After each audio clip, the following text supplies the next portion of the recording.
Okay, I think we're starting. Can you tell me about your upbringing, where and when you grew up, and what your family was like? I grew up during the Great Depression in St. Louis. My father lost his job during the Depression. My mother ultimately became the main source of support for our family. She was the librarian at the St. Louis Art Museum for 25 years. How did that affect you to have that kind of disruption in your family, to have your dad lose his job? And what impact did that have on you? Well, it just made me realize that I wanted to get a good education and be prepared for whatever eventuality life would deal me. How important was religion in your upbringing? Religion was very important. We were all Catholics and faithful Catholics. Tell me what kind of student you were. I was a good student. I graduated first in my high school class, and I got mostly A's in college and in at Harvard. So that came easy to you. Yes, it did. Of course, you know, I worked my way through Washington University as a gunner on the night shift, testing 30 and 50 caliber ammunition. I worked 48 hours a week, half the time midnight to 8 in the morning, and half the time 4 to midnight, and then went to college in the morning. And how did that happen? Why did you come to do that? Well, I had to pay the tuition, so I had to get a job. So I did, and I went and applied, went to work about my 18th birthday, and I made enough money to pay my way through Washington U, and then I saved up enough to go have a year in graduate school at Harvard.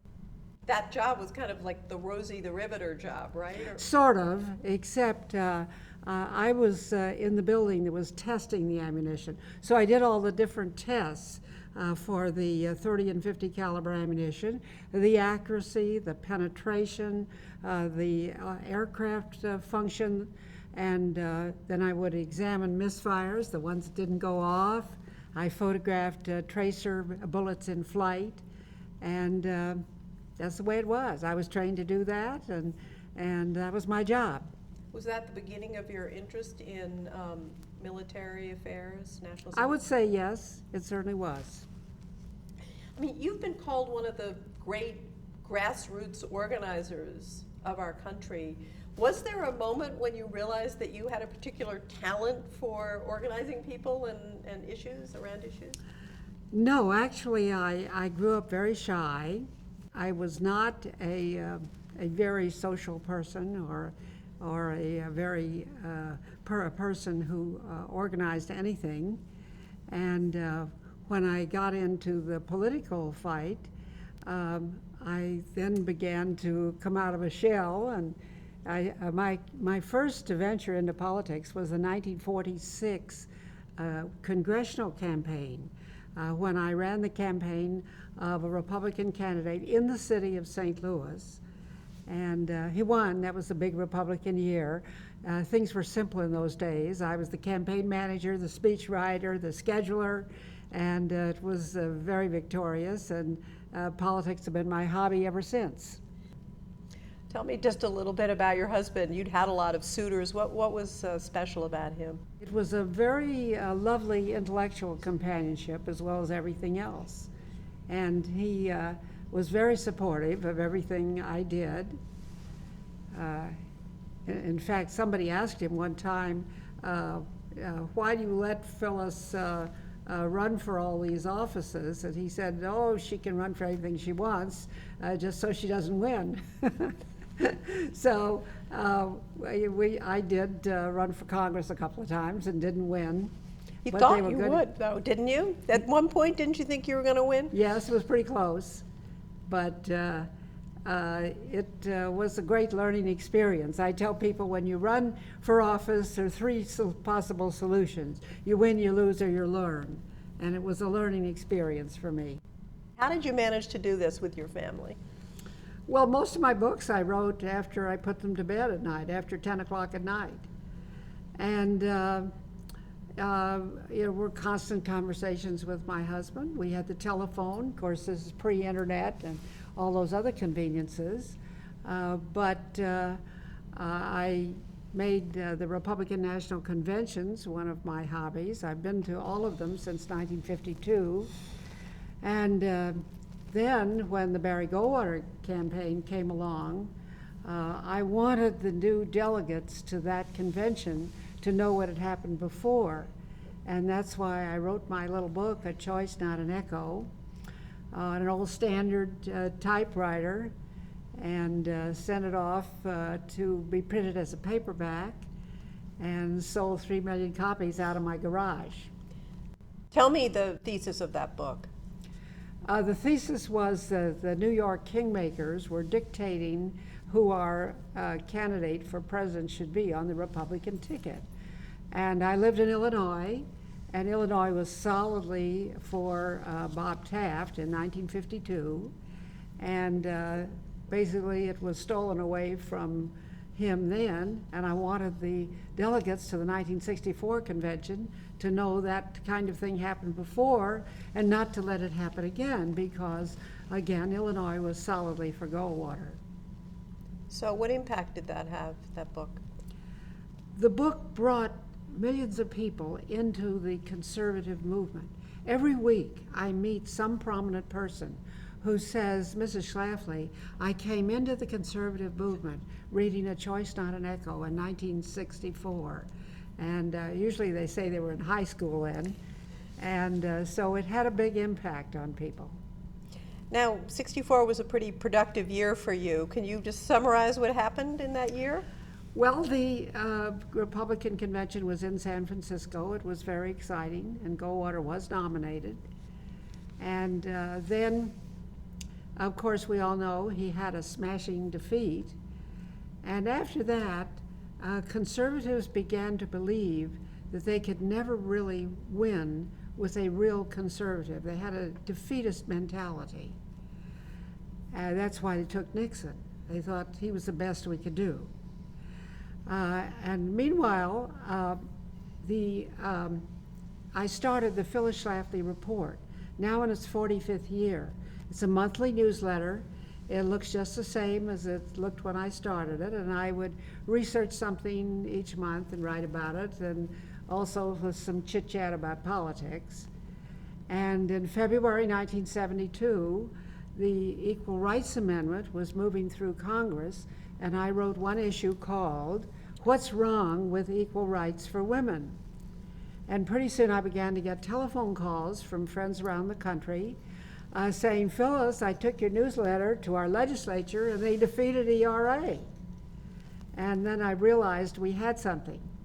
So in September of 1972, I invited 100 friends from 30 states to meet me in St. Louis, and put them on a bus and took them down to the riverfront and to the Goldenrod Showboat. And I climbed up on the stage where all those melodramas are played, and I gave them my speech on leadership, go home and be a leader in volunteer politics and defeat the Equal Rights Amendment. And that was the start of our movement. So this bunch of women I brought really were knowledgeable about politics, and they learned even more, and that was the core of the group that we first called Stop ERA, and then a couple of years later incorporated as Eagle Forum.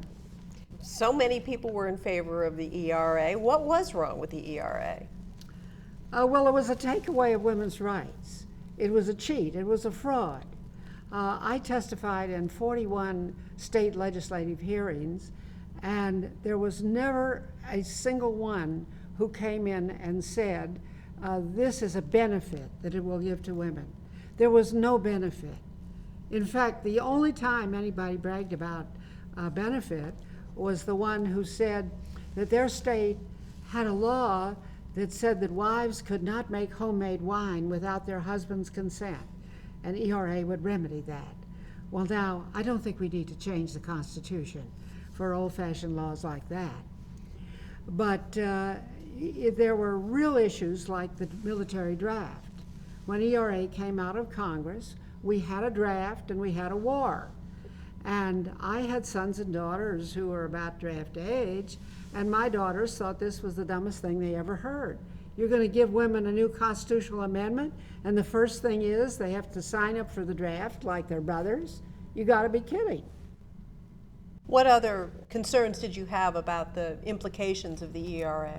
Well, it would take away the preferential rights of wives and homemakers, because the laws of every one of the 50 states said that the husband had the obligation to financially support his wife and children and provide them with a home. And again, those are sex discriminatory laws based on the obvious fact that women have babies and men don't have babies. What was your strategy about tackling something that looked like it was kind of on its way to being passed? I established the battleground that we fought on, and that was the legal rights that women would lose if this went through, and not other issues. That's the issue that I established, and wrote ultimately nearly 100 of my Phyllis Schlafly reports on various aspects of this issue, which is an issue of tremendous variety and interest. And all they had to do was to take my newsletters, and they knew what they could say at these various hearings. The hearings were the only place where we got fair treatment. Most state legislators thought that if you're going to have a hearing, you're going to hear from both sides. Now, that wasn't the way the media acted. As you mentioned earlier, everybody who was anybody who was for the Equal Rights Amendment, all the prominent politicians, all the way from Ted Kennedy to George Wallace, 3 presidents, Nixon and Ford and Carter, all the media, and we didn't get a fair break anywhere except in the hearings. And when we would come in, we would present the legal arguments of the rights that women would lose if this went through. So that was our strategy. You've been called a brilliant debater, even by your opposition, and you led seminars teaching other women how to debate. What would you say to people about the key to being an effective debater? Well, stay on message. Be sure of your facts. Don't engage in what I call epithet argument, which they do all the time. They try to use nasty words about their opponent. We don't do any of that. And in other words, be a lady and just lay out the facts. And that's what we did in all of these hearings. As you said, it was a long shot. Was there a moment when you realized you really were gaining momentum in this argument? Well, I always believed we could win, but nobody else did. The turning point really was the International Women's Year. In 1977, Bella Abzug was in Congress, and she got Congress to give the feminists $5 million to have a big splash at a big convention in Houston, all paid for by the taxpayers. And there was enormous media coverage of this. It was just a big media event. And the feminists looked upon this as their key to getting the rest of the states they needed to ratify the Equal Rights Amendment. And but when they got together, they passed a resolution for the Equal Rights Amendment. But then they followed that up with passing a resolution for unrestricted abortion, support of Roe v. Wade. They passed a resolution supporting the entire gay rights agenda and supporting federal daycare, because the feminists look upon one of the ways that women are victimized in this country is that people expect mothers to look after their own babies, and that's the patriarchy oppressing women. That should be lifted from their backs by the taxpayers. And so after they had all this spread on television, they never got another state. They never had another victory. The American people saw what the movement was all about, and they said no thanks. This convention was happening. You also went to Houston. Tell me about that. Well, the feminists excluded most of us. They didn't allow anybody against ERA to speak from the platform, But they had all the razzmatazz. They had 3 first ladies on their platform. That's Rosalind Carter and Betty Ford and Lady Bird Johnson. And we didn't have any glitz like that. We took another hall in Houston that seated 18,000 people and invited our friends to come at their own expense. And thousands of them rode on buses all day, and the papers reported that we had 20,000 people in the hall that only seats 18,000. And that really was the start of the pro-family movement. There was only one congressman who was willing to be seen with us, who was Bob Dornan. None of the dignitaries were noticing us, but we had 20,000 people, and I think that's where the whole term pro-family movement went into the vocabulary. Let's talk a little bit about the pro-family movement. That was a religious coalition that hadn't happened before, is that right? I sent out appeals to the various churches, and we brought them in, and we had many rallies in Springfield, Illinois, including a great one in 1976, when I prayed we would have 1,000 people, and 1,000 people came. And we had them from all denominations. We had the Catholics, the Protestants, the Evangelicals, the Mormons, and the Orthodox Jews. We had a wonderful Chicago rabbi who testified repeatedly for us at the Illinois hearings, and I taught them all not only to be involved in the political process as volunteers, but also to work with each other. And you realize this was a time when Baptists and Catholics had never been in the same room together. What did you think of Betty Friedan? Well, it's hard for me to see how any young woman could consider her a role model. She was very mean and nasty in debate. She said very unkind things. She had communist training before she got into the feminist fight. And it's just hard for me to see how anybody could consider her a role model. And her arguments in the book that she published, and was a best-selling book in 1963, seemed to strike a nerve with a lot of women that there was a problem. The book was a big success, no question about it. It certainly launched the feminist drive against the full-time homemaker. And I think their principal goal through the years has been to get the full-time homemakers out of the home and into the workforce. She called the home a comfortable concentration camp and put down the role of the full-time homemaker. And the feminist movement has tried to move them all into the workforce, which I think is very unfortunate for them and unfortunate for the children. How would you assess your opposition to the feminist movement? Well, I think the principal problem with them is that they are teaching women that they are victims of the patriarchy. In fact, that was reaffirmed in by one of the modern feminists, Jessica Valenti, in the Washington Post just recently. And I think that's so unfortunate, to have women wake up in the morning, believe they're never going to get a fair deal. If you get a job, you won't be paid what you ought to be paid. If you get married, your husband will probably beat you up. It's extremely unfortunate. And I think, I mean, if they picked the wrong man, that was their mistake. It's not society's problem. They try to make all of their personal problems society's problem. And I don't think it is. I think they have had personal problems. Women were paid much less. Women were being passed over for promotions, training men to be their own bosses. Well, for the most part, they were not doing the same work as men. And we did live in a society that gave priority to the husband who was supporting a family. And I think that was a perfectly reasonable societal decision. And for example, when my mother was looking for a job during the Depression, there was a rule that the married woman couldn't get a job as teaching. because they assumed their husband was supporting her. Now, this was a benefit to the single woman who didn't have any other support. So there were good reasons for some of those old rules, which have now been changed.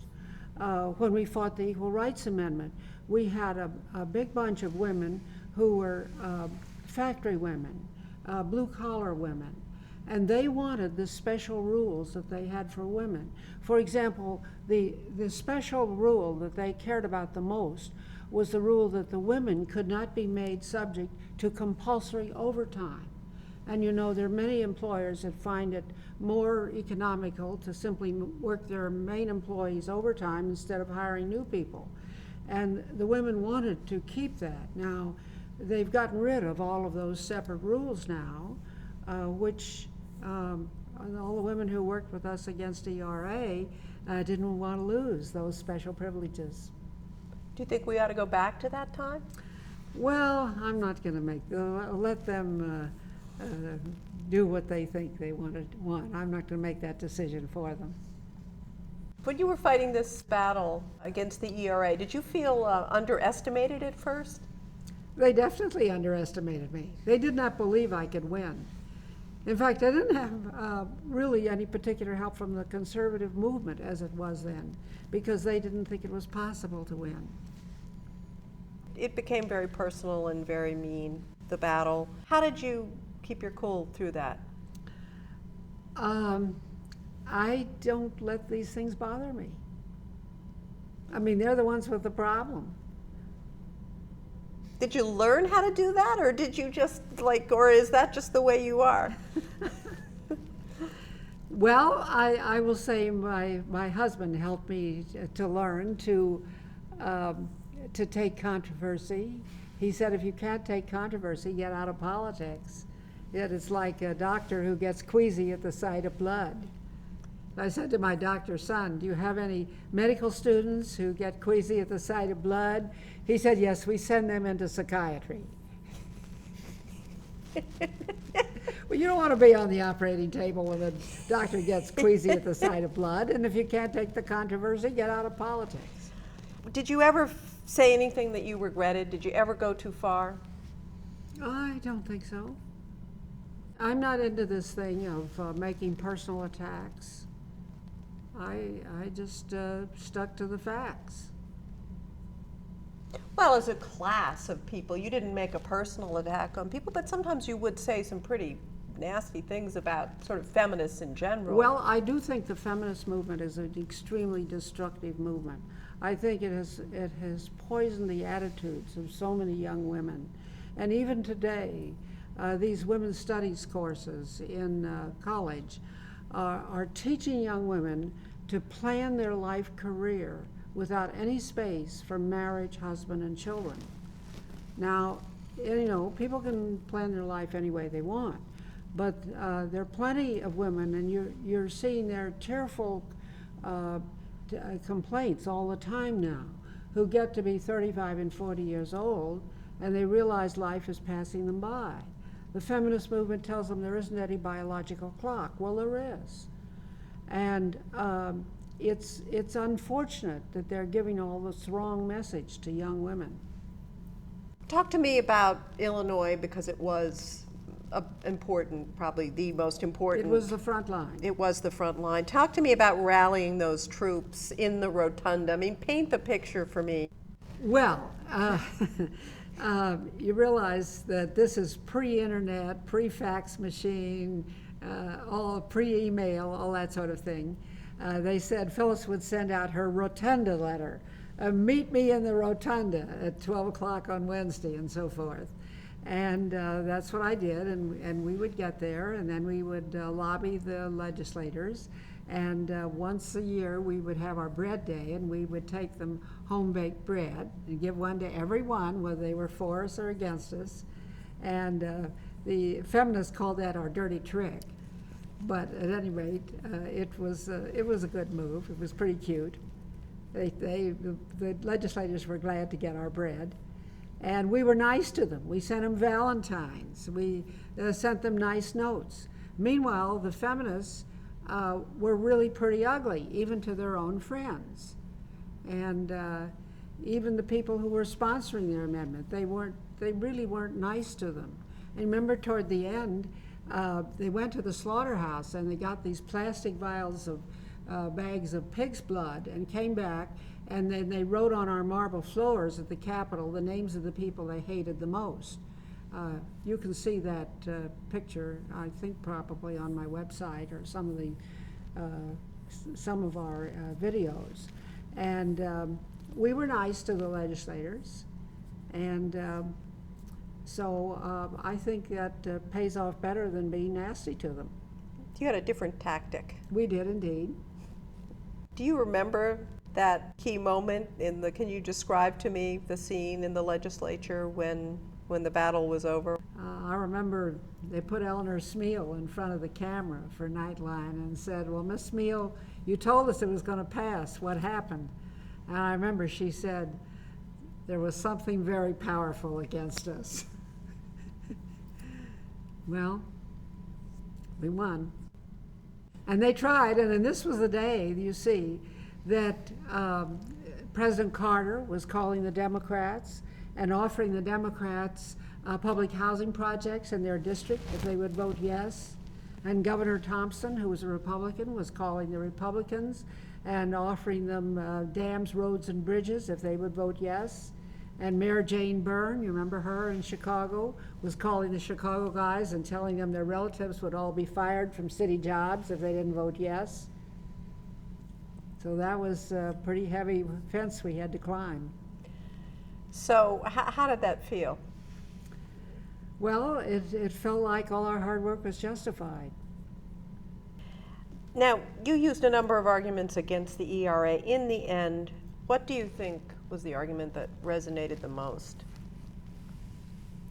That's a very good question. In the early years, it was the draft argument, because that was real, could not be rebutted.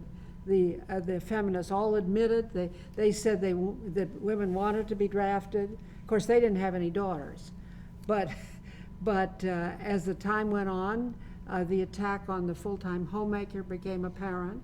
And then about midway, it became clear that abortion was part of it, because the feminists with their pals in the ACLU were filing lawsuits to try to get courts to hold, where they had a state ERA, that if you denied Medicaid funding to women for an abortion, you were discriminating on account of sex within the meaning of the state ERA. And in those cases, they won some and lost some, but the clearest one was the one in New Mexico, where the state Supreme Court upheld their whole argument. So it's clear that abortion was one of the reasons they wanted ERA. And then, after that, it also became clear that they wanted it for same-sex marriage. Now, early on, they denied that, but at that big rally in Houston in 1977, Betty Friedan and Eleanor Smeal and the rest of them came around to the gay point of view and made impassioned pleas that they welcome the gays and pass their resolutions.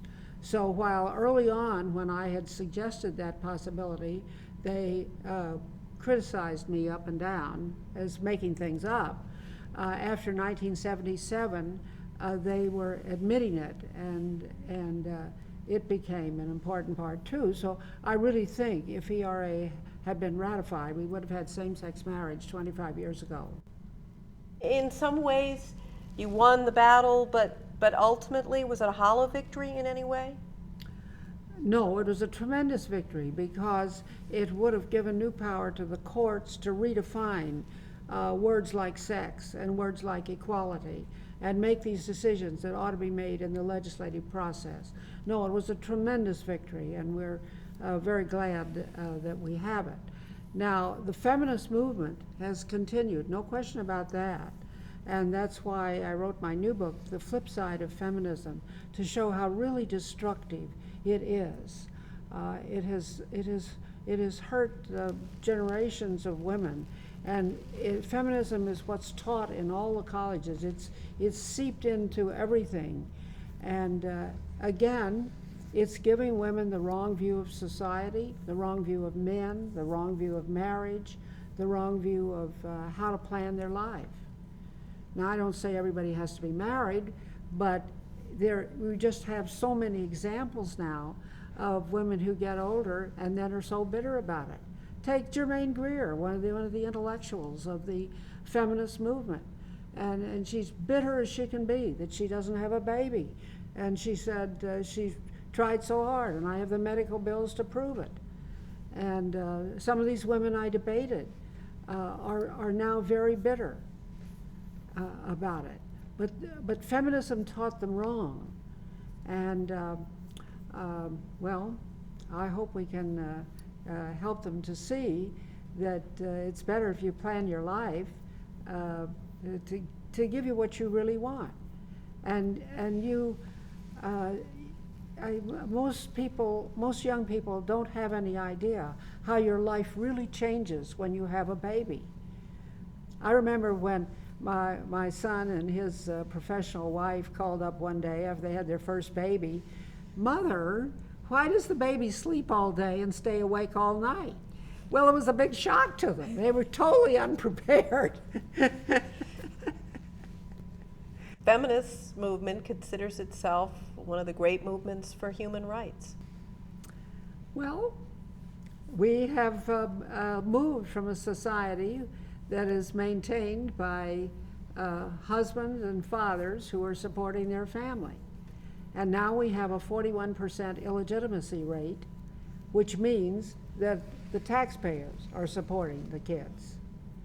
And this is the principal reason for this tremendous federal spending that they're all fighting about today.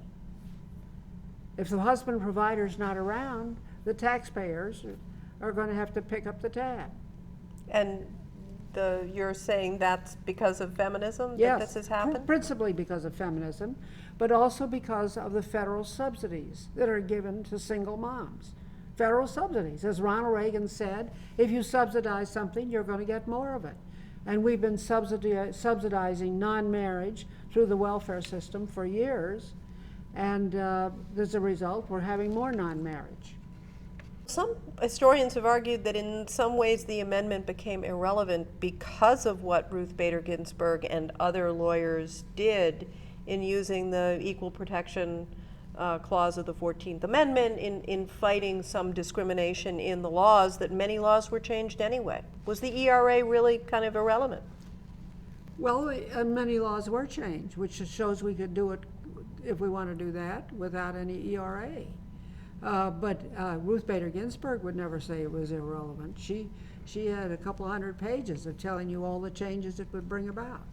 And a lot of them, I think, are just plain nutty, like integrating the Boy Scouts and Girl Scouts. Some feminists have grudgingly called you a fabulous example of a liberated woman. What do you think when you hear that?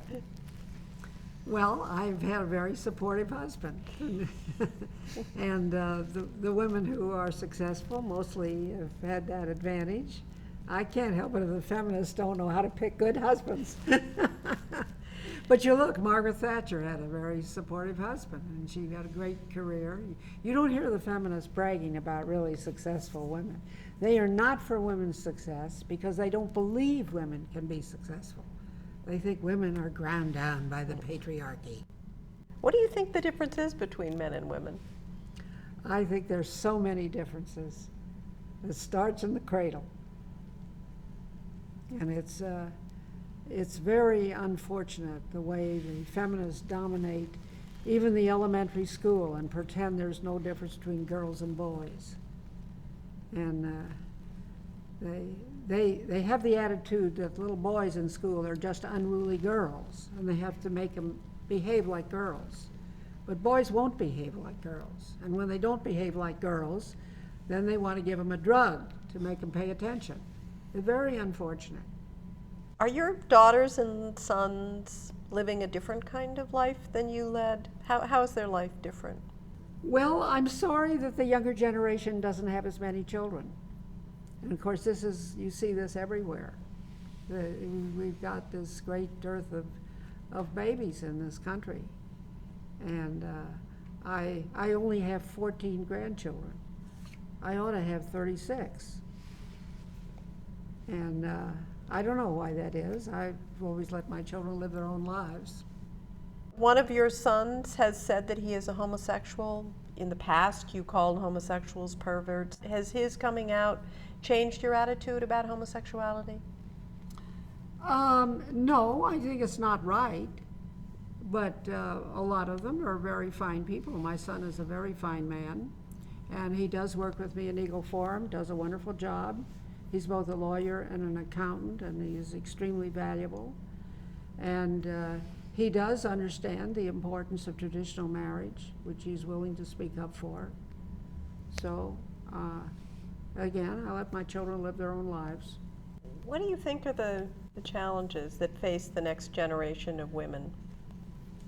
Well, I tell the people on the college campuses, when I was growing up, we only had one problem: money. I'm sorry you have all these problems today, so many that I didn't have. So they do have lots of problems.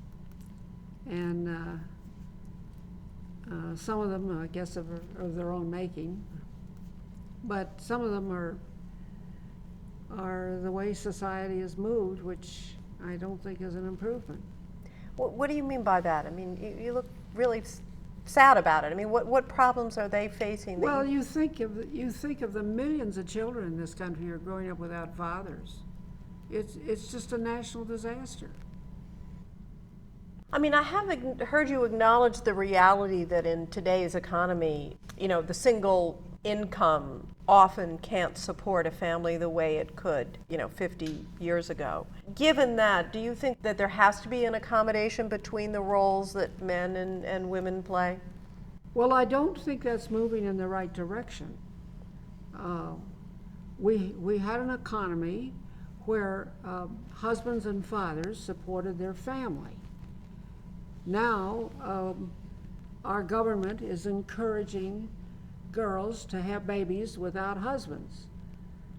That means that the taxpayers have to pay for it. And I think that's completely wrong and counterproductive. And no, I don't think we should restructure the job pattern to accommodate that. I guess what I'm saying, you have both, they need to earn money, they've got to go out there, make a living. Should wives still then be expected to keep the home and, do all the cooking and the housework and, that kind of work-life balance that people talk about? You've got to figure out how to live your life, but the amount of time it takes to keep the house today is so small in comparison with what it used to be. For example, when I got married, all I wanted in this world was a dryer so that I didn't have to hang up my diapers. Now they have paper diapers. And there are just so many labor-saving conveniences. You can even buy your onions already chopped in the grocery store. I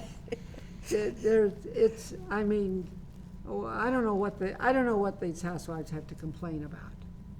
Reading about your life, you have lived an amazing life. You had gifts. I mean, obviously, you were very intelligent. You picked a really good husband.